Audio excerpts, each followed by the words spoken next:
शानदार गुप्ता एम्पायर, जो कभी इंडियन पावर और प्रॉस्पेरिटी का प्रतीक था, लगभग 550 सीई में खत्म हो गया। ये एक युग का अंत था जिसने एक खाली जगह छोड़ दी, जिसे रीजनल पावर्स ने जल्दी से भर दिया। इंडिया का पॉलिटिकल लैंडस्केप पूरी तरह बदल गया। कभी एक यूनिफाइड सबकॉन्टिनेंट कई छोटे छोटे किंगडम्स में बंट गया। हर कोई सुप्रीमेसी चाहता था। इन उभरती हुई ताकतों में थानेसर के पुष्यभूतिस थे, जो नॉर्थ इंडिया में स्टेडली प्रोमिनेंट होते गए। थानेसर के रूलर प्रभाकर वर्धना ने अपने किंगडम का विस्तार किया और अपने बेटे हर्षवर्धना के लिए एक विशाल एम्पायर एस्टैब्लिश करने की नींव रखी।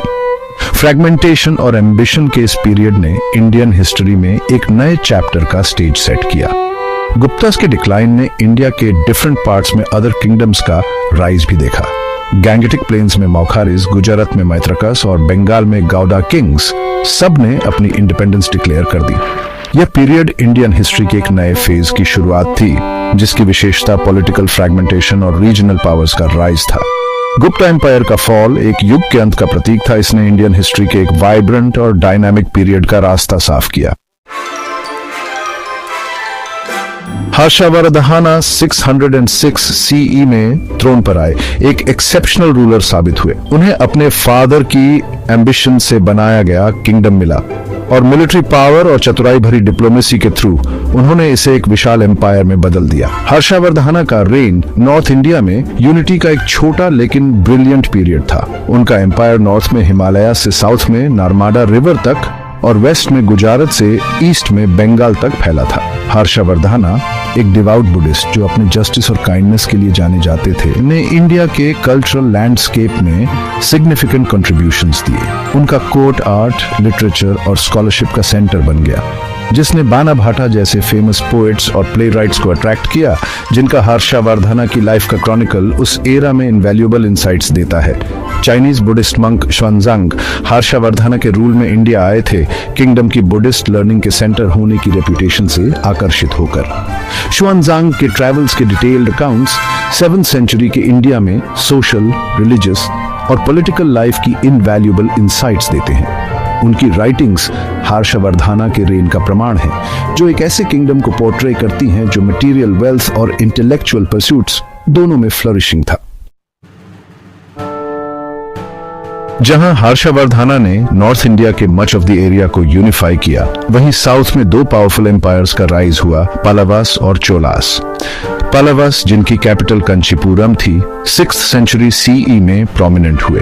वे आर्ट और आर्किटेक्चर के अपने पैट्रनेज के लिए जाने जाते थे। उन्होंने मैग्निफिसेंट टेम्पल्स और स्कल्पचर्स छोड़े, जो उनकी लेगेसी का प्रमाण है। पल्लवास सिर्फ आर्ट्स के पेट्रन्स ही नहीं, बल्कि फॉर्मिडेबल वॉरियर्स भी थे। वे अपने नेबर्स, खासकर बादामी के चालुक्यास के साथ कॉन्स्टेंटली कॉन्फ्लिक्ट्स में लगे रहते थे।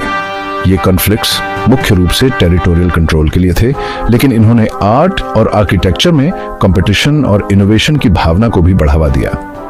चोलस 9th सेंचुरी में पल्लवास की शैडो से उभरे और एक ऐसा एम्पायर एस्टैब्लिश किया जो सदियों तक साउथ इंडिया पर डोमिनेट करेगा।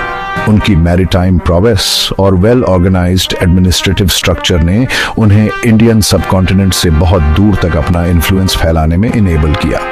चोलास अपनी सोफिस्टिकेटेड नेवल पावर के साथ बे ऑफ बंगाल के ट्रेड रूट्स को कंट्रोल करते थे और उन्होंने साउथ ईस्ट एशिया तक सक्सेसफुल एक्सपीडिशंस भी लॉन्च किए।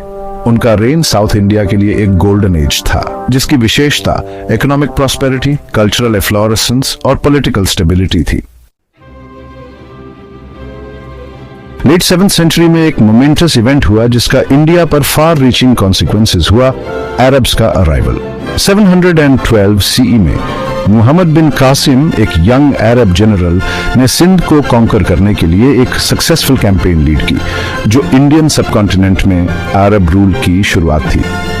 सिंध की कॉन्क्वेस्ट सिर्फ एक मिलिटरी विक्ट्री नहीं थी, इसने इंडियन हिस्ट्री में एक नए एरा की शुरुआत की।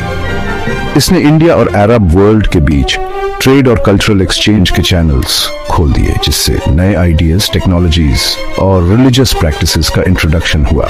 अरब कॉन्क्वेस्ट इस्लाम को भी इंडिया लेकर आई। शुरू में सिंध तक सीमित रहने के बाद इस्लाम धीरे धीरे सब कॉन्टिनेंट के अदर पार्ट्स में फैल गया, जिसने इंडियन सोसाइटी और कल्चर के वेरियस एस्पेक्ट्स को इन्फ्लुएंस किया। ये इंडिया में हिंदुइज्म और इस्लाम के बीच एक लॉन्ग और कॉम्प्लेक्स रिलेशनशिप की शुरुआत थी। अरब इन्वेजन एक सिग्निफिकेंट टर्निंग पॉइंट होते हुए भी इंडिया के पॉलिटिकल लैंडस्केप को इमीडिएटली चेंज नहीं कर पाया। अर्ली अरब रूलर्स लार्जली सिंधट पर अपना कंट्रोल कंसोलिडेट करने और ट्रेड में एंगेज रहने पर फोकस करते थे, जिससे सब कॉन्टिनेंट के अदर पार्ट्स में existing power dynamics relatively undisturbed रही। हालांकि इसने फ्यूचर इस्लामिक कॉन्क्वेस्ट्स और इवेंचुअली मच ऑफ इंडिया में मुस्लिम रूल एस्टैब्लिश होने की ग्राउंडवर्क तैयार की। इसने इंडियन हिस्ट्री में एक नए एरा की शुरुआत की, जिसकी विशेषता इंडियन और इस्लामिक कल्चर्स का इंटरैक्शन